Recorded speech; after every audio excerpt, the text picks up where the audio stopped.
Hello traders, स्वागत है आप सभी का लर्निंग फॉर ट्रेडिंग के यूट्यूब चैनल पर। और आज की वीडियो में हम सीखने वाले हैं ऑप्शंस ग्रीक। जी हाँ, डेफिनेटली आजकल लोग ऑप्शंस ग्रीक से काफ़ी ज़्यादा डरते हैं और वो चाहते हैं कि या तो प्राइस एक्शन या तो किसी भी इंडिकेटर के हेल्प से ऑप्शंस की ट्रेडिंग कर सके बिना ग्रीक सीखे।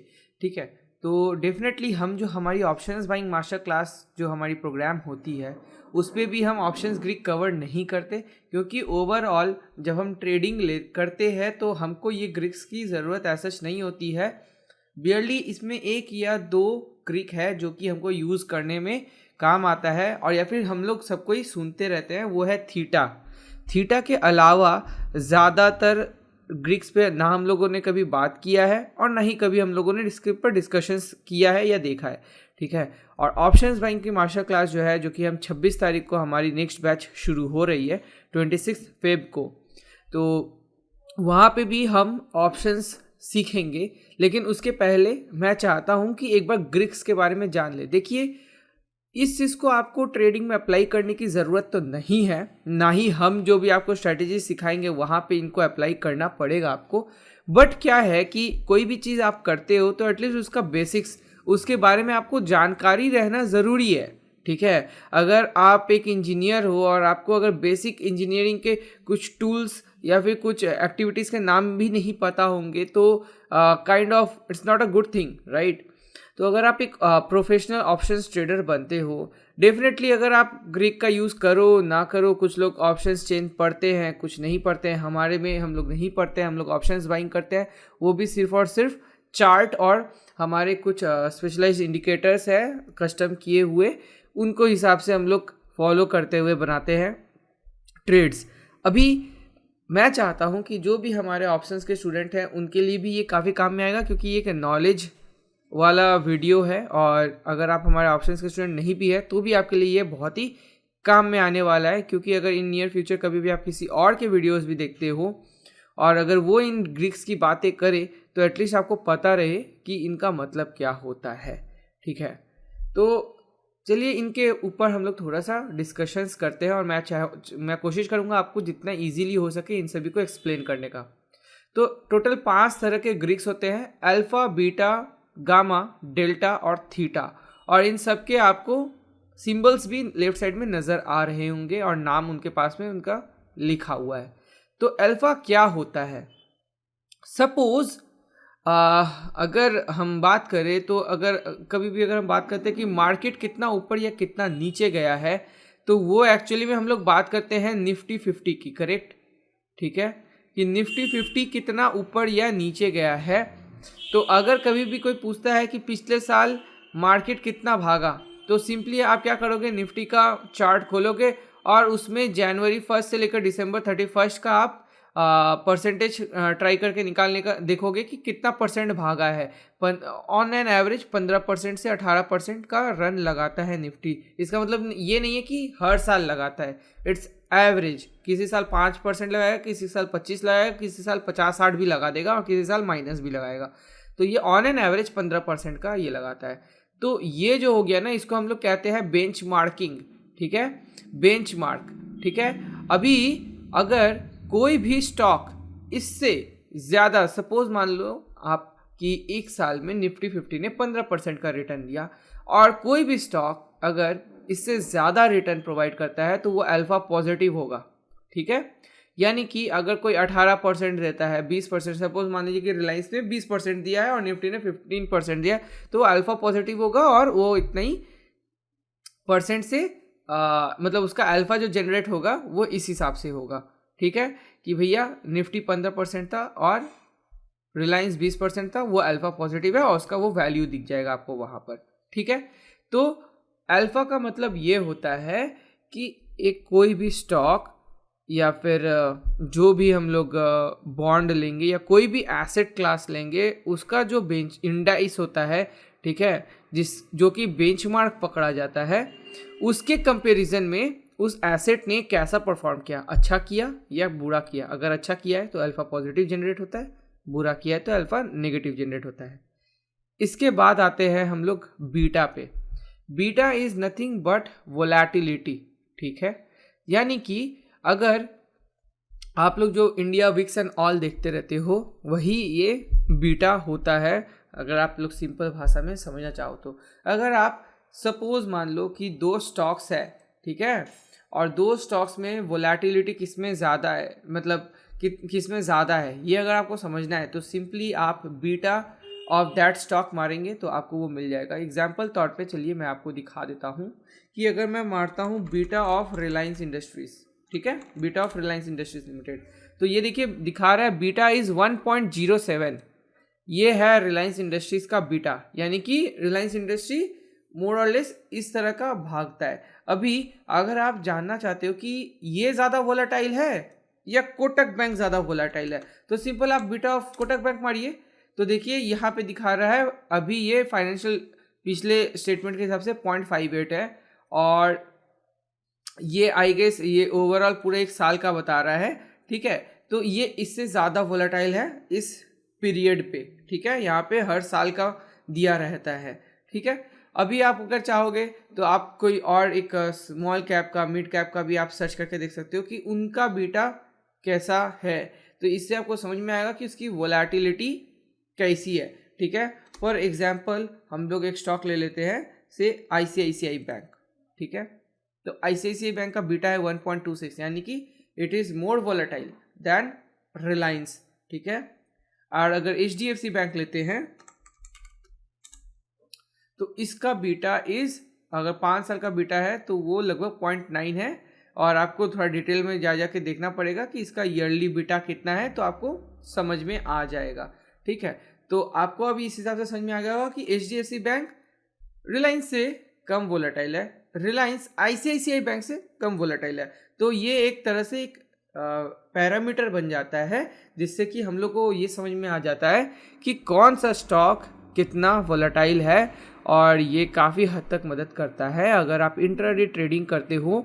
और अगर आपको कुछ अच्छे स्टॉक्स निकालने हैं, ऑब्वियसली इंट्राडे में जो आपको चाहिए होती है वो होती है 3 चीज़ें, ठीक है। अगर आप इंट्राडे ट्रेडिंग करते हो, डायरेक्शनल ट्रेडिंग, चाहे आप ऑप्शंस बाइंग करते हो, आप इंट्राडे स्टॉक्स में भी करते हो या फ्यूचर्स ट्रेडिंग करते हो इंट्राडे पे, तो ये 3 चीज़ें चाहिए होती है। पहला होता है डायरेक्शन, ठीक है, दूसरा होता है स्ट्रेंथ, और तीसरा होता है वोलेटिलिटी, ठीक है। ये तीन जो फैक्टर्स है, ठीक है, ये 3 चीज़ें अगर आपके पास है और आपको इन तीनों की समझ है और ये तीनों का आप कन्वर्जेंस निकाल कर काम कर सकते हैं, तो ही आप इंट्राडे में ट्रेडिंग कर सकते हैं। हम जो स्ट्रैटेजीज में यूज़ करते हैं ना, उसमें ये तीनों चीज़ों का कम्बिनेशन ईजीली हो जाता है। बहुत सिंपल सी स्ट्रैटेजी को हम यूज़ करते हैं जहाँ पे ये तीनों चीज़ ऑलरेडी वहाँ पे चेक हो जाती है और फिर हम उसमें ट्रेड बना पाते हैं, ठीक है। तो मुझे उम्मीद है कि बीटा का मतलब आपको समझ में आ गया होगा। गामा एक्सप्लेन करने से पहले मैं आपको डेल्टा एक्सप्लेन करना चाहूँगा, ठीक है। तो डेल्टा जो rate of change of premium है उसको हम डेल्टा कहते हैं। अभी इसका मतलब सपोज मान लीजिए कि ATM पे, यानी कि एट दी मनी पे जो ऑप्शन चल रहा है निफ्टी का, सपोज मान लीजिए कि 18,000 CE at the money option का भाव चल रहा है 200 रुपया, ठीक है। तो अगर निफ्टी का ATM, ठीक है, 18,000 CE है और उसका कॉस्ट चल रहा है 200 रुपया, तो अगर आप इसमें बाई करते हो और ऊपर जाता है तो ये इन द मनी हो जाएगा, और इन द मनी होने के कारण इसमें भाव बढ़ेगा, ठीक है। तो ये जो भाव बढ़ा से सपोज मान लीजिए स्पॉट चार्ट पे, यानी कि निफ्टी इंडेक्स के चार्ट पे अगर वो 10 रुपया भागता है, तो उसे आपका स्ट्राइक पे जो कि आपने 200 रुपया का प्रीमियम जो दिया है वहाँ पे वो 6 रुपया भागेगा। एट दी मनी पे ऑलवेज वो आपका 0.5 होता है, ठीक है। यानी कि अगर एट दी मनी रहता है और स्पॉट पे 10 रुपया भागता है तो वो आपका स्ट्राइक पे 5 रुपया भागेगा, ठीक है। यानी कि अगर स्पॉट पे वो 18,000 से 18,010 जाएगा तो वो स्ट्राइक पे 200 से 205 चला जाएगा। यहाँ पे 5 रुपया में बढ़त आएगी, यहाँ पे 10 रुपया की बढ़त आएगी। ये होगी एट दी मनी। अभी सपोज मान लीजिए ये 18,100 चला जाता है, ठीक है, तो ये इन दी मनी हो गया। अब ये ITM हो जाएगा, ठीक है, और ये ATM हो जाएगा। तो ये अब जो यहाँ पे 200 रुपया जो 5 रुपया भर रहा था, 0.5 का ATM में डेल्टा चल रहा था, अब वो सपोज मान लीजिए 0.7 का हो जाएगा, ठीक है, तो यहाँ पर 0.7 हो जाएगा। तो से अगर जब 18,100 पे स्पॉट चला गया और आपने जो 18,000 CE बाई किया था उसका वैल्यू 250 रुपया सपोज चल रहा हो, और अगर 18,100 के 100 से और भी ये 10 रुपया ऊपर जाए तो यहाँ पर ये 7 रुपया ऊपर जाएगा, यानी कि 257 हो जाएगा। यानी कि 18,000 का जो CE है वो अब 5 रुपये की जगह 7 रुपये बढ़ रहा है, क्योंकि अब ये इन द मनी हो गया है, ठीक है। ये जो है हमेशा कुछ इस तरह से आपको दिखेगा, ठीक है। वेरएज ये जो है आपका OTM है, ठीक है, ये एरियाज पे लगभग ATM है, और यहाँ पर आपका ITM चल रहा होता है। इसका मतलब डेल्टा OTM में बहुत कम होता है, और जैसे जैसे ATM पे आता है वो स्पाइक अप होता है, ITM पे जाते जाते मतलब इन द मनी जाते थे वो और बढ़ जाता है, उसके बाद फिर उसकी स्पीड जो है मोर और लेस कांस्टेंट हो जाती है, वो ज़्यादा नहीं बढ़ पाता है। 0.9, 0.9.5 मैक्सिमम जा सकेगा, शायद ये 1 भी चला जाएगा, उसके ऊपर फिर और नहीं जा पाएगा, ठीक है। यानी कि स्पॉट पे 10 रुपये बढ़ेगा तो डीप इन द मनी में भी वो 9 रुपये या 10 रुपया बढ़ते रहेगा। ये हो जाता है नॉर्मल आपका गामा मतलब डेल्टा, ठीक है। Now rate of change of delta को हम कहते हैं गामा, ठीक है। यानी कि ये जो आपका डेल्टा बढ़ा 18,000 से 18,010 पे आया, तो 200 का 205 हो गया प्रीमियम, ठीक है, यानी कि 5 रुपया बढ़ा यहाँ पे 10 रुपये के बढ़ने के चक्कर में, यानी कि डेल्टा 0.5 बढ़ा। लेकिन जब वो इन द मनी चला गया तो ये 0.5 की जगह 0.7 करके बढ़ रहा है। इसलिए जब एट दी मनी पे 10 रुपया भाग रहा था तो स्ट्राइक पे आपका 5 रुपया भाग रहा था, और इन द मनी में जब 10 रुपये स्पॉट पे भागा है तो 7 रुपये भाग रहा है। तो ये जो 0.5 से जो 0.7 जो चेंज हुआ, ठीक है, कि अब ATM पे 0.5 पे डेल्टा बढ़ रहा है, ITM पे 0.7, 0.8, 0.9 से जो बढ़ते जा रहा है डेल्टा, ये जो rate of change of delta है, this is what gamma we call, ठीक है। तो अगर सपोज यहाँ पर इन द मनी चला जाने के बाद वो 0.8 के स्पीड से बढ़ रहा है, तो 0.5 से 0.8 के स्पीड में जब वो बढ़ रहा है तो यहाँ पे 0.3 जो है वो चेंज इन गामा है, मतलब चेंज इन डेल्टा जो है वो गामा होता है, ठीक है। और लास्ट होता है हमारा थीटा, जो कि आई गेस आप सभी को पता है कि थीटा इज टाइम डिके, ठीक है। यानी कि जितना पास आएगा एक एक्सपायरी के, ठीक है, आपका जो वैल्यू है वो गिरते जाएगा, और जितने भी सारे कॉन्ट्रैक्ट्स है OTM में, यानी कि out of the money contracts है, वो सभी ज़ीरो हो जाएंगे। यानी कि सपोज मान लीजिए 18,000 का CE आपने बाई किया हुआ है, और मार्केट जो है वो 18,100 तक जाता है, तो 18,100 अब एट दी मनी हो गया, 18,000 इन द मनी हो गया। लेकिन 18,100 के ऊपर जितना भी CE है वो सब एक्सपायरी के दिन ज़ीरो हो जाएगा। कैसे होगा? उसमें थीटा डिके बाई नेचर होता है ऑप्शंस में, ठीक है। तो वो डेली बेसिस पे जो भी आउट ऑफ द मनी है उनमें थोड़ा थोड़ा डिके आता रहता है, ठीक है। तो सपोज मान लीजिए कि आज है 1 तारीख और 7 तारीख को है एक्सपायरी, ठीक है। तो 1 तारीख को आपका जो सोच लीजिए निफ्टी का एक ATM का कॉस्ट चल रहा है 200 रुपया।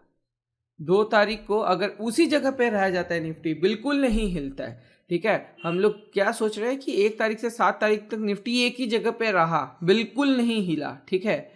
तो पहला 1 तारीख को प्रीमियम जो आपको ATM पे पड़ेगा वो है 200।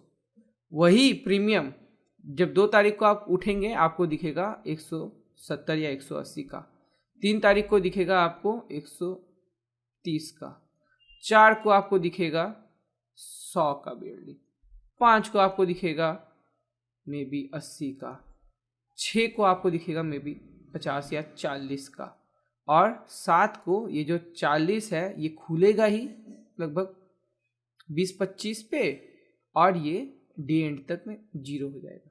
ठीक है, इस तरह से ये थीटा जो है डीके होता रह जाएगा।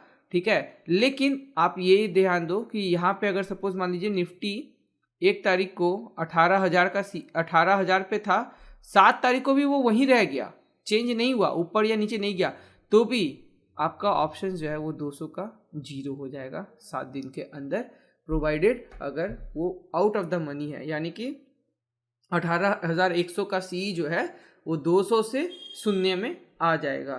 ठीक है, तो आई होप आपको ये जो सारे ग्रीक्स है मैं सिंपल सी भाषा में समझा पाया, अल्फा बीटा गामा डेल्टा और थीटा। आपको अगर ये चीज़ नहीं समझ में आई है तो आपको मैं रिक्वेस्ट करूँगा कि दोबारा से इस वीडियो को प्ले करिएगा। इसके अलावा अगर आपको at the money, in the money, ये सारी भी चीज़ें अगर क्लियर नहीं है, ऑप्शन चेन को कैसे रीड किया जाता है ये भी क्लियर नहीं है, तो आप नीचे कमेंट सेक्शन में मुझे ज़रूर बताइएगा, मैं उसके ऊपर भी एक वीडियो आप लोगों के लिए जल्द से जल्द प्लान कर लूँगा। इसके अलावा मैं ये भी बताना चाहूँगा कि 26 फरवरी को हमारा ऑप्शंस बाइंग मास्टर क्लास का नेक्स्ट बैच शुरू हो रहा है, 9:30 बजे से होगा। 2 दिन का ये सेशन रहेगा, लाइव सेशन रहेगा मेरे साथ, और उसके बाद 5 दिन आप लाइव ट्रेडिंग करेंगे प्रो ट्रेडर के साथ। इसमें जो आपको सिखाया जाएगा वहाँ पे आप स्विंग भी सीखोगे, पोजिशनल भी सीखोगे, इंट्राडे सीखोगे और ऑप्शंस बाइंग सीखोगे। तो ये सारी चीज़ें उसमें आपकी कवर्ड रहेगी। आपको इसके बारे में और भी ज़्यादा डिटेल्स चाहिए तो नीचे नंबर दिया हुआ है, आप वहाँ पर व्हाट्सएप कर सकते हैं, वहाँ से आपको बाकी सारी डिटेल्स जो है वो मिल जाएगी। ठीक है, अगर आपको नंबर चाहिए तो मैं बोल देता हूँ 9804067334। इस पे आप व्हाट्सएप कर सकते हैं, कॉल मत करिएगा, व्हाट्सएप करिएगा, तो आपको जो भी इस प्रोग्राम की डिटेल्स है वो दे दी जाएगी। तो दोस्तों इस वीडियो में इतना ही, मुझे उम्मीद है आप लोगों को इसमें से बहुत कुछ सीखने को मिला होगा, और हम मिलेंगे आपसे अगले वीडियो में, तब तक के लिए बाय बाय।